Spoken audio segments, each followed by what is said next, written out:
President Putin has been speaking about last weekend's aborted mutiny by Wagner Group mercenaries. He thanked the troops and also members of the SFB security services for their performance during the rebellion, and he told them that you've essentially stopped a civil war.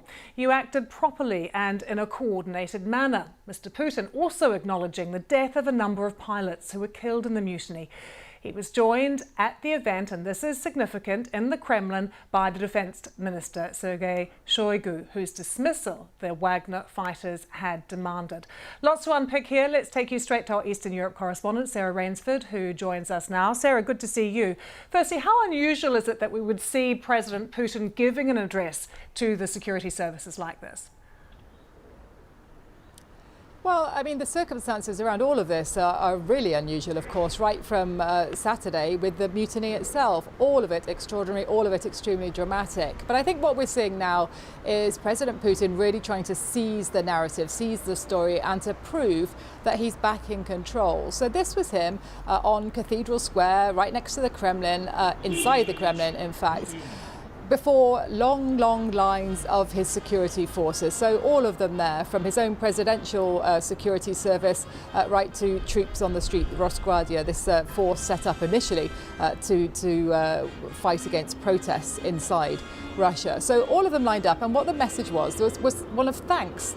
President Putin not talking down this mutiny, but actually talking it up, saying that had these forces not intervened and protected Russia and the constitution, then there could have been civil war. So I think he's trying to scare the Russian people, essentially, into thinking of him once again as a strong man, a man who can protect them with all of these forces there lined up behind him and beside him. Because, frankly speaking, the reality is that this last few days has exposed his weakness, the fact that his strongman image is an image, and that actually there are big dents in his authority now. So he is trying to reverse that, to send a much different message to the people of Russia, and he hopes that they will get that message clearly. And Sarah, we saw a focus on those pilots who were killed, the minute of silence that was held for them as well.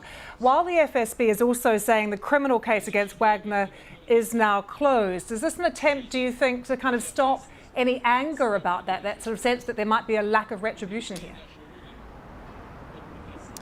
I think that there is, Vladimir Putin is now separating people into heroes and traitors. He hates traitors, he hates being betrayed.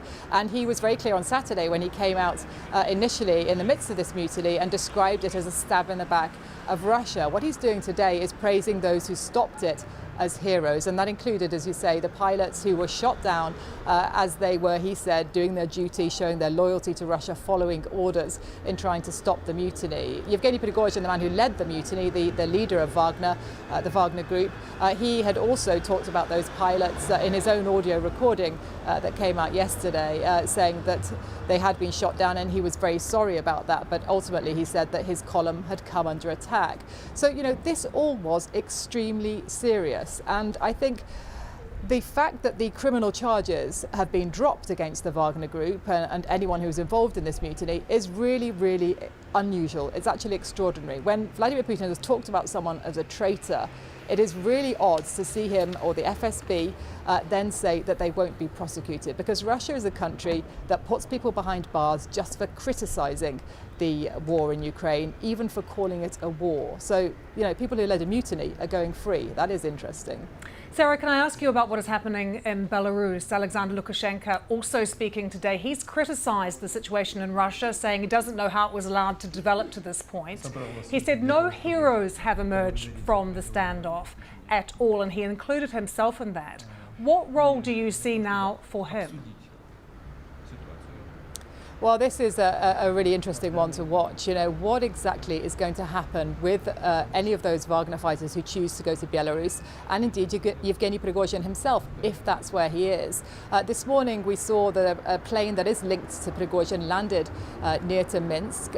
We had heard from President Putin and from others that the fighters from Wagner, if they chose not to join the regular army formations in Russia or just to go home, they would be allowed to go to Belarus. But what are they going to do there? What will their role be? We've heard from the Defence Ministry today that Wagner is handing over, or making preparations to hand over, its heavy weaponry. So is the message that we're getting that Wagner is being disbanded. It does sound like that. However, in Belarus, Lukashenko is now facing the prospect of having thousands of former mercenaries now based in his country. Is that going to worry him, or could it be something useful for him? Could it be potentially some kind of protection? These are all big open questions, and I do think it was curious what he said. You mentioned it there. A bit of a dig, actually, at President Putin, who's presenting this strongman image. He said this should never have come to this point, that the feud between the Defense Ministry and Yevgeny Prigozhin should have been resolved. It shouldn't have been allowed to become what it did, which was a security threat to Russia and a real danger to President Putin. Sarah, thanks so much. Let's take you live to Washington now and talk to Anna Borshkovskaya, who's an expert on Russia at the Institute for Near East Policy in Washington. Anna, good to see you. Sarah there just saying this is another attempt, what we've just seen from President Putin, to present himself as a strong man, to try and reassure people. What do you think he could do next? Could we see some kind of purge as well in the Kremlin? Yes, I think one plausible scenario is that we're going to see more purges of the ruling elites, perhaps with the Russian Defense Ministry. It is unusual that Prigozhin was pardoned the way that he was, and in a way that undercuts Putin's image of a strongman. For a country like Russia, after Putin called him a traitor, and then to essentially be pardoned, the fact that Prigozhin is still alive is frankly very odd. You see opposition politicians like Vladimir Karamurza in prison right now, serving 25 years for treason, and then the Wagner group are all set free and allowed to go to Belarus. I wonder how that makes Russians feel. That's a great question. You know, if you listen to Putin's speech at the beginning of Prigozhin's insurrection, it was aimed at galvanizing the public against an existential threat. He invoked 1917. He invoked all of these images of Russia coming under attack internally and externally. Whether or not that message truly resonated within the Russian public, at best remains to be seen. Certainly, the Russian public is brainwashed by propaganda coming out of television, which is the main source of news for the public. But at this stage, it's hard to see Putin emerging in a strong position, at least in the short term. What do you think will happen to Mr. Prigozhin, Anna? Do you think President Putin will keep his word? I mean, that's also an open question. If Prigozhin remains alive for the next several weeks, perhaps a month, that will be telling. But it's possible that he may yet meet with some kind of accident. We have yet to actually see Prigozhin physically in Belarus. We've seen a plane leave, but we haven't seen him in Belarus, and he has not yet spoken. But I think, I think what's interesting is the one group within the Russian security service that appears to emerge more without any sort of embarrassment, frankly, is the FSB. But it is possible that we might see more purges, and that is something to watch. Anna, thank you so much.